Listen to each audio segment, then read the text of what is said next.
Welcome back, focused learners. Okay, let's dive right into this because today's explainer is going to completely dismantle something the author of our source material calls the invisible architecture. We're pulling from a fascinating piece called The Silent Architect: From Potential to Power by the Silent Empire platform, and we're going to uncover exactly why so many people fail to hit their biggest goals. Spoiler alert, it's not a lack of talent. It's not a lack of resources. It is a hidden framework of everyday habits and biological responses that are quietly, literally sabotaging us behind the scenes. To really set the stage here, I want you to picture someone you know. Come on, we all know that one person, right? They're the one constantly hyping up their grand vision. They've got this entire 10-year master plan perfectly mapped out in their head, this revolutionary, game-changing idea. But fast forward 2 years later, and where are they? Sitting at the exact same desk, making the exact same complaints. The text we're breaking down today asks a very simple but brutal question. Why? Why do people with such massive, world-beating dreams so frequently just stall out? The author hits us with this pure, clinical, and honestly devastating observation. For most people, the bigger the dream they announce, the less likely they are to ever build it. There's a massive, fundamental disconnect happening here. You see, when someone loudly broadcasts their big plans, they create this appearance of certainty. They look totally confident. They sound like a winner. But behind the scenes, they entirely lack the actual internal structure required to put in that grueling day-to-day grind.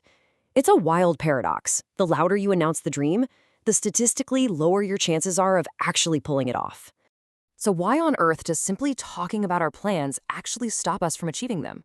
Well, the source material argues this isn't just a simple case of laziness or bad time management. Oh no, it runs way deeper than that. We are essentially stepping into deeply wired biological and psychological traps. Our own minds and bodies are basically conspiring to turn all that high potential into permanent stagnation. Let's break down exactly how these hidden traps work. Now, what's really interesting about this concept, which the author calls the narcotic of validation, is how it weaponizes our own neurochemistry right against us. Think about it. When you tell your friends or post on social media about your big goals, you're seeking validation, and your brain, it absolutely loves that. It rewards you with this massive neurochemical dopamine cocktail just for being praised for your potential. Your brain is literally tricked into thinking, hey, mission accomplished, the hard work is already done, because you just got the ultimate reward, social approval. The text flags this as a massive revealed weakness. By broadcasting your goals, you're showing that your self-worth depends entirely on how others see your future, rather than the actual work you put in today. To really hammer this point home, the text pulls in some historical philosophy, specifically quoting Machiavelli. The core idea here is that a ruler who needs the approval of the room has already lost his authority. Relying on the crowd to validate your plans completely drains your actual progress and power. If you need people cheering you on just to feel motivated, you've completely handed your authority over to the audience. You aren't driving the vision anymore. You're just putting on a performance, begging for a standing ovation before you've even written the first act of the play. Sound familiar? And this brilliantly illustrates the next major hurdle the author brings up. We move from Machiavelli over to the clinical perspective of philosopher Arthur Schopenhauer and his concept of the will. The text describes this as a second, even deeper layer of failure. So, the will is this blind, unconscious drive inside every single one of us, and its only goal is to keep us alive. That's it. It doesn't care one bit about your creative genius. It doesn't care about your legacy or your massive business plan. It strictly prioritizes survival. The author calls this the inner slave, a deeply rooted biological part of your brain that is desperately, constantly craving safety and the path of least resistance. Which leads us directly to this incredibly stark conclusion from the text. Comfort is the most dangerous drug. That biological craving for safety we just talked about, it is fundamentally at war with the kind of intense conquest required to build anything truly meaningful. The source argues that most people never execute on their dreams for one simple reason. Comfort feels safe. But while it feels safe, it is quietly and efficiently killing your ambition. It's a biological narcotic that sedates us right into accepting the status quo. The text then frames this whole dynamic as an epic clash between two distinct archetypes. On one side, we have the reactive slave. This person is frantic. They're driven entirely by that validation narcotic we talked about, constantly seeking that dangerous comfort drug. And to manage all their underlying anxiety, they make a ton of noise. They talk endlessly about what they're gonna do. On the flip side is the author's ultimate ideal, the sovereign architect. This rare breed is totally grounded, driven entirely by their own internal structure. They practice what the author calls strategic cruelty, and most importantly, they do their work in absolute silence. They literally cannot be destabilized by the opinions of the crowd. Let's look at how this builds into an actionable methodology. Because the source doesn't just diagnose the problem, it gives us a structured roadmap for escaping this validation trap and getting down to actual execution. It all boils down to 3 simple but tough steps. First, identifying that the noise you're making is actually a trap. Second, willingly stepping into what the author terms the void of solitude. And third, utilizing that solitude to execute a real reconstruction of your identity and your daily habits.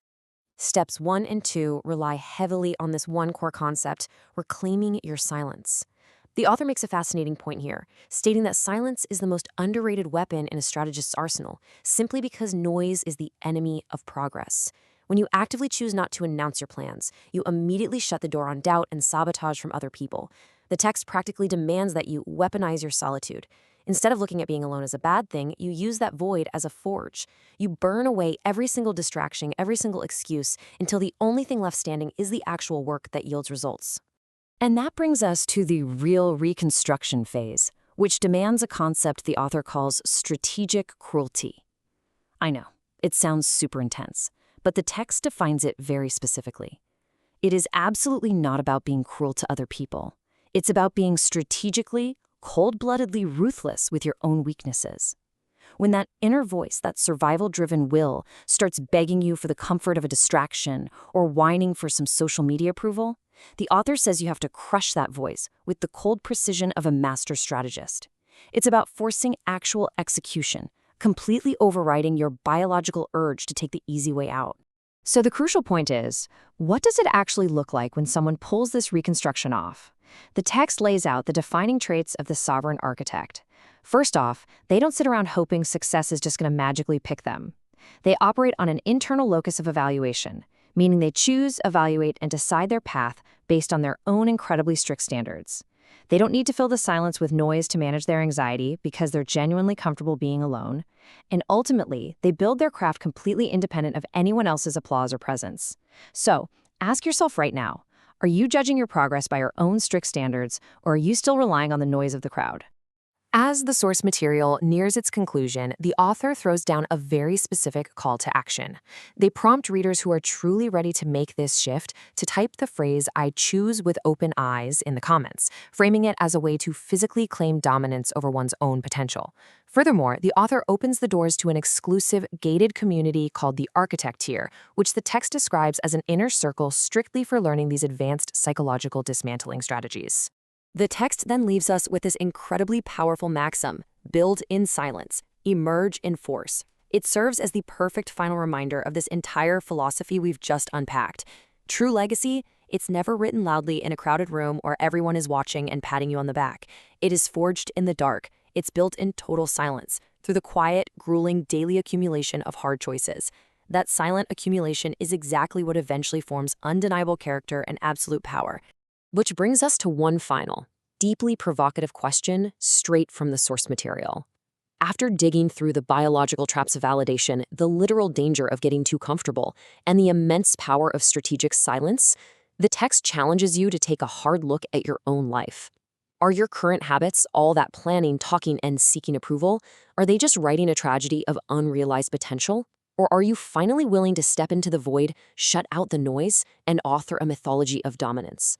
It's a totally brilliant framework for reframing how we chase our goals, and a stark reminder that true progress rarely makes a sound until it's already built.